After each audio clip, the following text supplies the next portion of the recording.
Hey everyone, and welcome to Brent's Notepad, where ideas become insight. I'm Brent Shelton, inviting you to think deeper, lead better, and live more intentionally. In each episode, I dive into big questions and meaningful ideas drawn from books, research, and real life. In today's episode, we're unpacking Chapter 8 of Exploring Leadership, the second edition, written by Richard Bolden, Jonathan Gosling, and Beverly Hawkins. In this chapter, the authors continue their exploration of the societal perspective of leadership by focusing on how leaders respond to what they call grand challenges. These include climate change, pandemics, and profound social upheaval. Such moments are marked by victories and defeats, as well as revolts and resistance, calling for leadership practices that can guide followers through crises where simple solutions are rarely available. So let's dive in. The authors begin this chapter by introducing grand challenges, which, if you couldn't tell, these are not your everyday problems. Grand challenges affect the masses, they are unpredictable, and have multiple causes and contested outcomes, which create major risk disparities. Some examples of this, as we mentioned in the introduction, are climate change, resource wars, food insecurity, pandemics, and disruptive technologies, all of which are intertwined in a complex and global network. Grand challenges are particularly challenging for those who practice leadership because they essentially threaten the continuity they have worked so hard to establish within their community or organization, and in worst-case scenarios, threatening life itself. Ultimately, they place leaders in a position where they have to choose between the lesser of two evils, to even have a fighting chance of just escaping the situation and learning to adapt to a new reality. Luckily, the authors provide us with some tools to practice leadership in the face of grand challenges. In the face of grand challenges, the authors suggest a societal approach to leadership, known as sustainable or regenerative leadership, where leadership practices work to create an opportunity for future generations to thrive, where leaders act as stewards, managing resources and systems in ways that restore, renew, and regenerate. And what's interesting or intuitive, if you ask me, is that the practice of sustainable or regenerative leadership draws on the knowledge from natural sciences and even indigenous wisdom. For example, sustainable or regenerative leadership harnesses the power of Mother Nature by looking at the way she responds to catastrophic events. Think about all the mass extinctions our planet has experienced, but somehow Earth or Mother Nature finds a way to survive, evolve, adapt, and eventually thrive. Considering the idea of sustainable or regenerative leadership, scholars such as Wheatley and Fries, 2010, describe it this way. Sustainable leaders act as hosts who enable diverse contributions and emergent properties of self-organizing systems. In other words, sustainable leaders are in tune with the nature of things, rather than trying to conquer, control, or exploit them. Another way that we can think about sustainable or regenerative leadership is by looking at the way Satterwhite et al. 2022 describes as the difference between valuing me and valuing we. Valuing me involves mechanical systems, short timescales, and increasing individual capacity, whereas valuing we involves living systems, long timescales, and increasing systems capacity. In other words, sustainable or regenerative leadership transcends narrow interests and embraces a wider sense, valuing we over me. Overall, sustainable or regenerative leadership can be summed up as a leadership practice that mobilizes people within a system while accommodating new understandings that lead to system changes that can survive and adapt to the threat of grand challenges. With this understanding of sustainable or regenerative leadership, the authors continue by identifying three approaches for system change. The first approach, influenced by chaos and complexity theories, suggests that global systems are so complex that prediction is impossible. Therefore, the best way to start system changes is by making small and localized changes first, then adapting as you go along, hoping that small changes will eventually add up to a full-scale system change. The second approach, influenced by tipping point theories, suggests that global systems are natural and human and can therefore be positively tipped into a new, safer equilibrium by focusing on research, policies, innovation, and concerted or coordinated efforts. The third approach, influenced by regulatory change theories, suggests that global systems are comprehensible and regulation is possible and somewhat effective through forums, conferences, or discussions that renegotiate the rules of the game.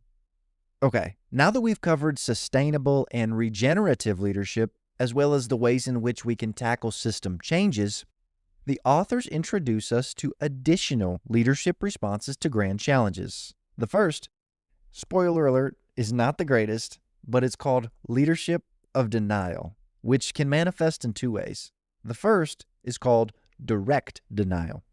This can be conscious or an unconscious choice, but overall it involves leaders simply denying that there is a problem at all. The second is indirect denial, where, according to Einstein 2020, leaders do admit that there is a problem, but they will redirect the emotional responses toward outsiders, often seen as scapegoating. The next leadership response to grand challenges is that of leadership of salvation. This is where someone or something becomes positioned as the sole solution to a problem. Think messianic figures or cure-all instant fixes or even extraterrestrial players. Overall, leadership of salvation is driven by a grave desire of followers to be rescued from a grand challenge and therefore beckon for these out-of-this-world characters or solutions. Another leadership response to grand challenges is leadership of adaptation. This is a leadership practice that tends to be distributed amongst various players and is driven by a hidden force that requires cooperation to reconcile the grand challenge with pragmatic and courageous actions that also account for the risks, grief, and the losses it may bring. All right, now that we have some leadership tools or practices to combat grand challenges, the authors move forward by discussing some of the possible outcomes or responses to leadership as they work to address the grand challenges and lead system change. The first outcome or response that leaders may face is failure. Try as they may, all leaders will eventually fail, no matter how ethical, effective, emotionally intelligent, or everything else good leaders think, do, or say. Eventually, every leader will fail, and they will have to learn to lead following their defeat. Here, the author suggests that the best thing a leader can do is to recognize the hardships, support those who have experienced the devastating consequences from the grand challenge, and to work to adapt and move forward into the unknown future, creating space for healing and recovery. Another outcome or response to grand challenges for leaders is that of social movements that resist system changes. The authors describe social movements as something that draws people together who want change of some sort. And the challenge for leaders who face social movements who resist system changes is that they tend to create polarized sides that form in-groups and out-groups in relation to the issue at hand. Therefore, the author suggests that leaders who experience social movements must become a bridge builder between the two polarized sides. 5 practices for bridge building suggested by Ospina and Foldy 2010, who completed a 5-year study on social change organizations, include this. First, promoting cognitive shifts in one's group and beyond, so people no longer see existing structures and divisions as inevitable. 2, naming and shaping a common identity, an us, if you will. Third, engaging in dialogue about differences in ways that respect and celebrate diversity, rather than diminish or ignore differences. Fourth, creating equitable governance ideas and holding them in practice. And 5, weaving multiple worlds together through interpersonal relationships and investing time and energy into sustaining long-term relationships regardless of the immediate utility. All right, those are the key components of Chapter 8. Let's take some time and reflect. First, what really strikes me is just how frightening grand challenges actually are. They're not something we only see in movies or read about in books. They're lived realities that can shake the foundation of our lives. Think about COVID-19. Practically overnight, it disrupted families, organizations, economies, and entire nations.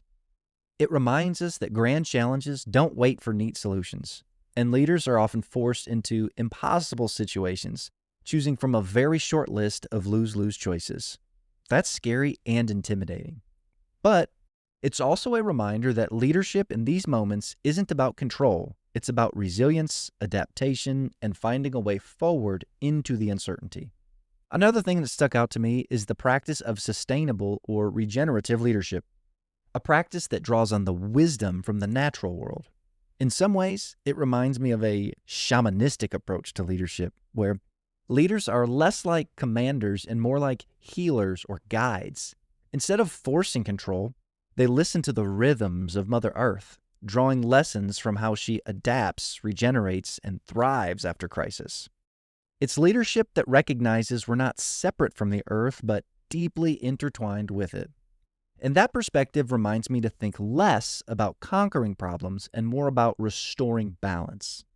And finally, another takeaway for me in this chapter is just the reality of social movements. When communities are polarized and groups are pitted against each other, leaders are called to step into the role of bridge builders. That means creating dialogue across differences, shaping a shared sense of us, and holding a space where diversity is honored instead of erased.